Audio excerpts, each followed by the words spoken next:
Hello and welcome. Have you ever stopped to think about how scientists from all over the world, say from Pakistan, Brazil, or Japan, can talk about the very same animal or plant without getting confused? I mean, with millions of species on our planet, how in the world do we give each one a single unique name that everyone understands? Well, today, we're going to dive into the super clever system they invented for exactly this reason. So, what's in a name? A name can seem like a simple thing, right? लेकिन आम ज़बान में, यानी in our common languages, names can get really confusing. Imagine एक ही चीज़ के बहुत सारे नाम हो, या एक ही नाम अलग-अलग चीज़ों के लिए यूज़ हो रहा हो. It creates a lot of chaos. And in science, confusion is the one thing we absolutely have to avoid.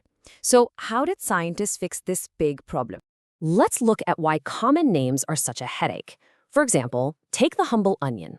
Homo se piyaz कहते हैं, but in other parts of Pakistan, you might hear it called gamda or bustle. See, one organism, many names. And it gets worse. The problem can be the other way around. If I say blackbird, am I talking about a crow or a raven? They're totally different birds. And my favorite example, a silverfish isn't a fish at all. It's actually a tiny insect. There's just no logical system. कोई set rules ही नहीं हैं. So it was pretty clear that with all this confusion, the world of science desperately needed one single universal system. एक ऐसी ज़बान, एक ऐसा system जो हर scientist समझ सके, no matter where they live or what language they speak. And this is our hero, the man who stepped in to solve the puzzle, a brilliant Swedish biologist named Carl Linnaeus. He's the one who came up with the amazing system we still use today to give every living thing its own scientific name. He basically brought order to all that chaos. And the system he created is called Binomial Nomenclature. I know it sounds complicated, but let's break it down. Bi simply means two, and nomial means name. So binomial nomenclature का सीधा सा मतलब है the two-name naming system. That's it. It's a system where every single organism gets a scientific name that has exactly two parts. Okay, so what are these two parts?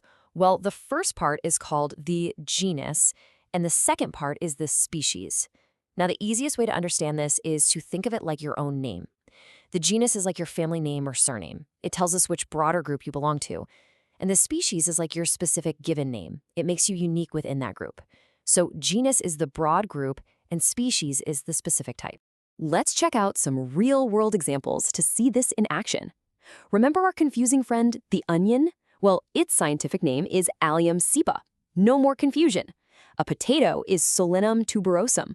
A tiger is called Panthera tigris. And us, human beings, our scientific name is Homo sapiens. See how that works? Genus, then species. Every living thing gets its own unique two-part scientific name. All right, so now we know what these names are, but you can't just write them however you feel like. Nope. There are some very simple but very important rules you have to follow. Let's take a look at how to write a scientific name the right way. Okay, there are 6 easy rules to lock in your memory. Let's go through them. Rule 1, the words are always taken from the Latin language. Rule 2, we know this one, हर नाम के 2 हिस्से होते हैं, the genus and the species. Rule 3, this is important. The genus name, the first word, always starts with a capital letter.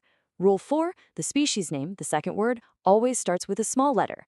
Rule 5, if you're typing it on a computer or phone, the whole name has to be in italics. And finally, Rule 6, when you're writing it by hand, you have to underline both words, but you have to underline them separately. These rules make sure that everyone, everywhere, writes and reads these names in the exact same way. So, we've got this system, we've got all these rules, but why is it so effective? What's the big deal? Let's explore the real significance of binomial nomenclature and find out why this system works so incredibly well. This system is just brilliant for a few key reasons. First, every name is unique. No two different living things can ever have the same scientific name, so confusion, khatam. Second, it's totally neutral. The names come from Latin, which is considered a dead language. Matlab, nobody speaks it as their national language anymore, so it doesn't favor any one country. Third, it's standardized. Homo sapiens means human in Pakistan, in China, in America, literally everywhere. And all of this leads to the most important thing, clear communication. Biologists from anywhere in the world can talk to each other about their research without any language barriers getting in the way. All right, I think you're getting the hang of this. So, what do you say we do a quick knowledge check? Just a few simple questions to see what you remember. Ready? Let's go. Okay, question number 1. What are the two parts of a scientific name called? Take a second to think. We just talked about them. Question number 2. Which part of the scientific name is always capitalized? Is it the first word or the second one? And your final question. Why are scientific names written in Latin? What was the big advantage of choosing that particular language? Okay, time for the answers. For question 1, the two parts are, of course, the genus and the species. Asanta, right? For question 2, it's the genus name, the first part, that always gets the capital letter. And the answer to question 3 is, Latin is used so the system is neutral, ताकि किसी एक मुल्क की ज़बान को दूसरों पर फ़ायदा ना हो. Awesome job, I hope you got them all right. So, let's wrap it all up with this simple summary. Just look at the difference. Common names are based on local languages and can be super confusing. But scientific names, they're based on universal rules. They're the same everywhere on Earth, and they are always precise and unique. It's really the difference between chaos and clarity. And that clarity is what allows scientists to communicate and build our knowledge of the natural world.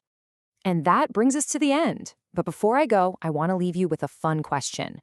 Imagine you discovered a brand new species, a plant, an animal, anything. Using all the rules you learned today, what would you name it? What would be its genus and its species? Think about it. Thanks so much for joining me today.